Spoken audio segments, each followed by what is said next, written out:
Hello, hello, c'est Fanny de l'Académie du Yoga. Aujourd'hui, on va parler du syndrome de l'imposteur. Le syndrome de l'imposteur, on est vraiment au moins 90% à être passé par là quand on est entrepreneur, mais je vais être un petit peu plus précise quand on est coach bien-être, prof de yoga, prof de pilates, sophrologue, naturopathe, peu importe, mais en tout cas quand on travaille avec de l'humain, c'est vrai qu'on a tendance à se dire est-ce que je suis réellement à ma place, est-ce que les autres ne sont pas mieux, etc. Et du coup, aujourd'hui, on va parler de ça, du syndrome de l'imposteur. Alors, tout d'abord, on va voir d'où vient ce syndrome de l'imposteur.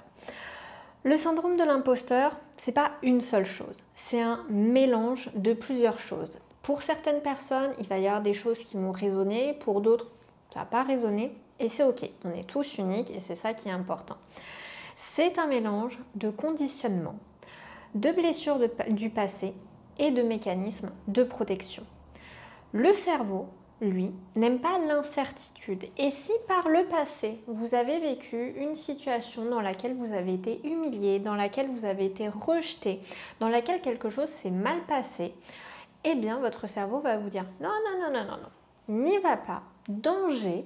Et du coup, il va vous mettre en garde pour justement ne pas passer à l'action, ne pas faire des choses. Sortir de la zone de confort, pour le cerveau, c'est quelque chose qui est dangereux et il vous protège. C'est pas qu'il fait les choses contre vous, c'est vraiment de la protection. Mais des fois, il a tendance à un petit peu trop vous protéger parce qu'il va se rappeler de toutes les fois où ça s'est mal passé ou de toutes les fois où vous connaissez quelqu'un pour qui ça s'est mal passé et du coup, il va vous mettre un gros attention et vous n'allez pas passer à l'action. C'est du coup une réponse qui est biologique et mentale, c'est un mécanisme de protection. Je suis désolée, je regarde vers le bas, j'ai des petites notes, j'ai rien envie d'oublier. Donc de temps en temps, je regarde mes petites notes, voir si je dis tout. Du coup, on a vu que c'était un mélange de trois choses. On va parler tout particulièrement là de l'éducation et des conditionnements reçus. Ça peut être tout ce qui va être les injonctions familiales.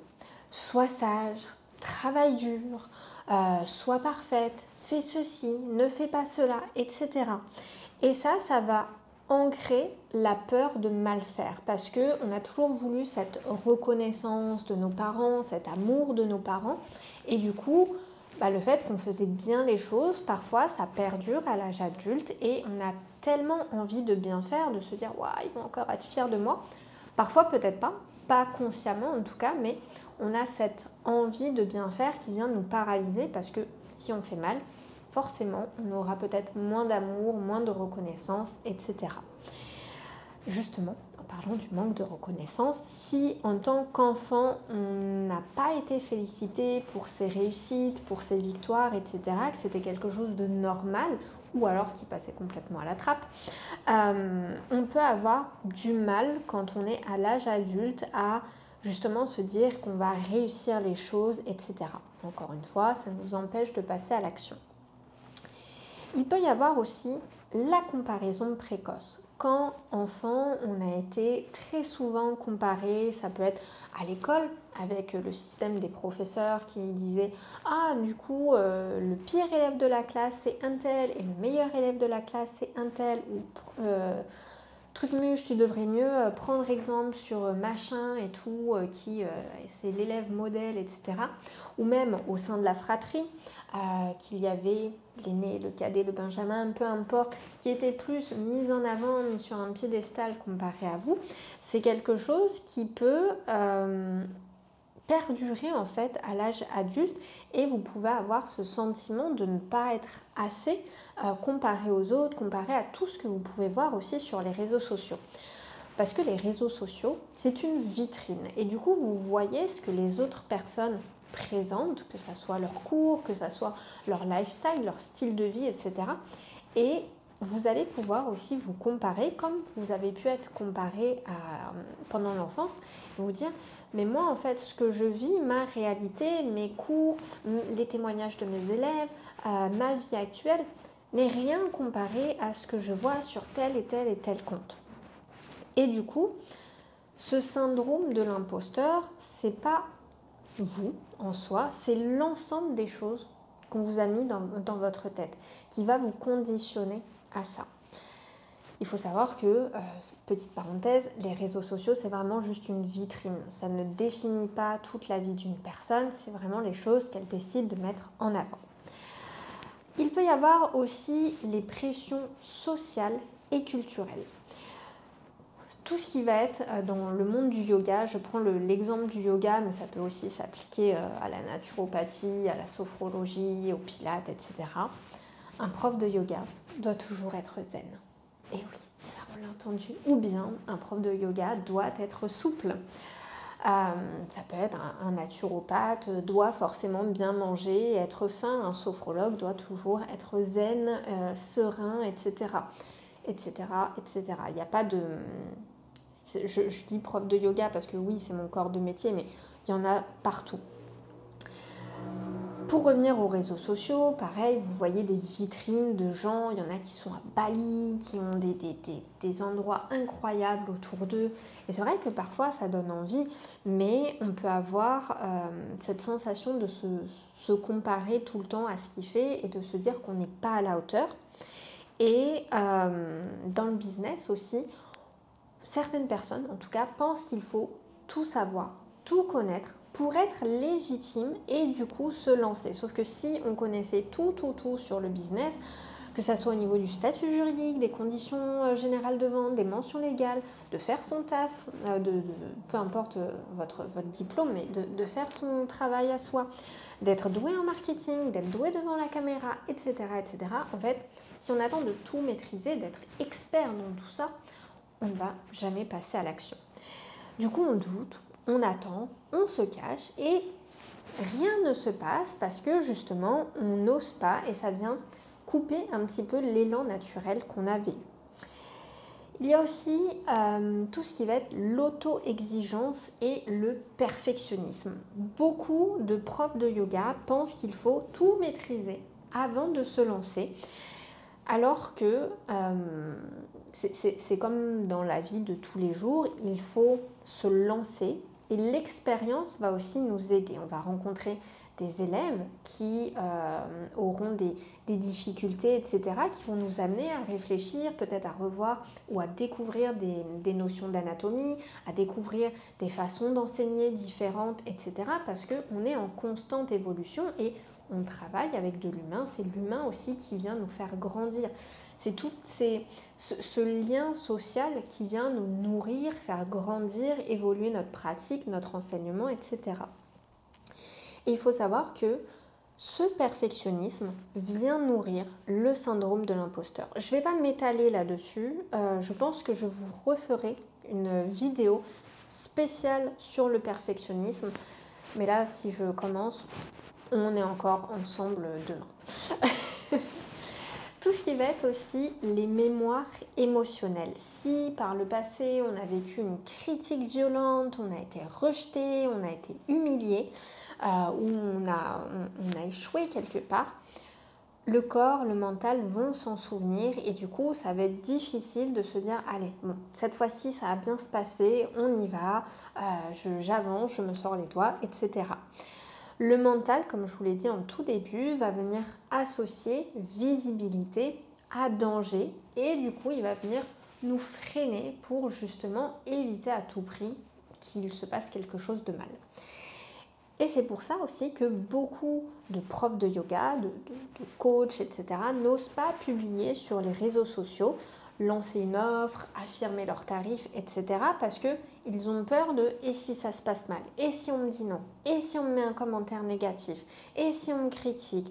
Et si on me dit que c'est trop cher ? etc. » Et en fait, tous ces « et si » ça nous empêche de passer à l'action. On se dit « ouais, je suis motivée, je vais faire ci, je vais faire ça » et en fait, il y a la petite voix qui vient dire « ouais, et si ?» Et là, ah ouais, c'est vrai, j'ai peur.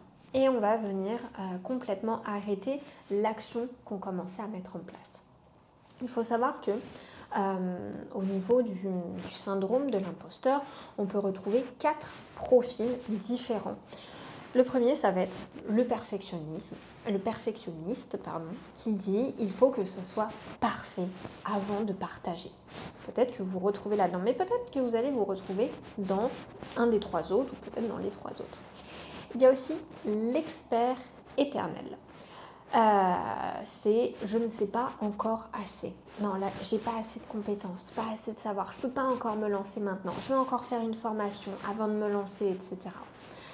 Il y a aussi le solo warrior. Ça, j'en ai pas parlé, mais quand on commence à lancer son business, on se dit, ok, là, moi, il faut que je gère tout seul.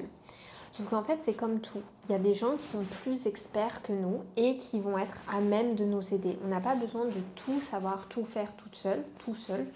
Si autour de nous, il y a des gens qui peuvent nous aider, que ce soit en termes de graphique, que ce soit en termes de business, etc. Vraiment, si vous pouvez avoir de l'aide, soit avec une contrepartie monétaire, soit autre chose, n'hésitez pas, faites-vous aider, ça vous enlèvera énormément de pression, énormément de charge mentale et ça vous fera gagner de l'énergie. Et le chanceux qui se dit « Ah oui, non mais moi si ça a marché, c'est juste de la chance ». Et puis en fait, qui ne prend pas conscience de sa valeur, de tout ce qu'il y a derrière, de tout le travail, de toute l'énergie et qui se dit juste que c'est la chance qui a voulu ça, s'il a réussi. Comme exercice, pour finir cette vidéo, moi je vous invite à observer, vraiment en toute honnêteté, en toute humilité, qu'est-ce que vous vous dites. Essayez d'écouter cette petite voix dans votre tête. Qu'est-ce qu'elle vous dit? Qu'est-ce qu'elle vous murmure? Déjà, venez observer ça. En deuxième partie, si c'était une amie, un frère, une sœur, quelqu'un que vous aimez beaucoup en tout cas, qui vous disait ça, qu'est-ce que vous lui diriez? Est-ce que si votre meilleur ami vous disait « Ah non, mais là, tu sais, j'ose pas me lancer, j'ai peur de ne pas être à la hauteur », est-ce que vous diriez à votre meilleur ami « Ah oui, en même temps, mais t'es trop bête, t'as envie de te lancer, t'as juste un 200 heures, un 300 heures, mais non, ne donne pas de cours, vraiment, attends, c'est pas possible là ». Je pense pas que vous diriez ça à votre meilleur ami. Donc observez ce que vous diriez à votre meilleur ami. Et dernière chose, qu'est-ce que vous pouvez vous dire là, maintenant, à vous-même? Alors peut-être que ça sera différent de ce que vous dites à votre meilleur ami, parce qu'on est toujours un petit peu pudique envers soi-même et on a une espèce de fausse modestie parfois. Mais qu'est-ce que vous pouvez vous dire? Ok, ça va bien se passer. Ok, t'as peur. Là, t'es complètement flippé. T'es crispé, t'es tendu. C'est normal, t'as peur. Peut-être qu'il y aura des échecs en chemin. Mais peut-être aussi que ça se passera bien. Et peut-être que tu auras 10 personnes qui vont te dire non, qui ne seront pas intéressées par ton offre. Puis la 11e, c'est sûr, elle sera convaincue. Puis elle va en parler tout autour d'elle. Et tu verras, c'est comme ça que ça va se faire. Peut-être. Et pour finir cette vidéo, je vous invite à faire une chose inconfortable par semaine. Ça peut être mettre un post, parler de votre offre, essayer d'avoir une nouvelle personne au téléphone pour voir ses besoins et pour voir si éventuellement votre offre pourrait lui correspondre, etc. etc. Et j'aimerais vous rappeler, alors c'est un terme qu'il y a chez les profs de yoga, qu'on retrouve aussi dans le bouddhisme, mais essayez de vous rappeler de votre dharma, de votre mission de vie, pour ceux qui ne sont pas issus du yoga ou qui ne connaissent pas la philosophie bouddhiste. Revenez à pourquoi vous avez fait votre première formation pour enseigner.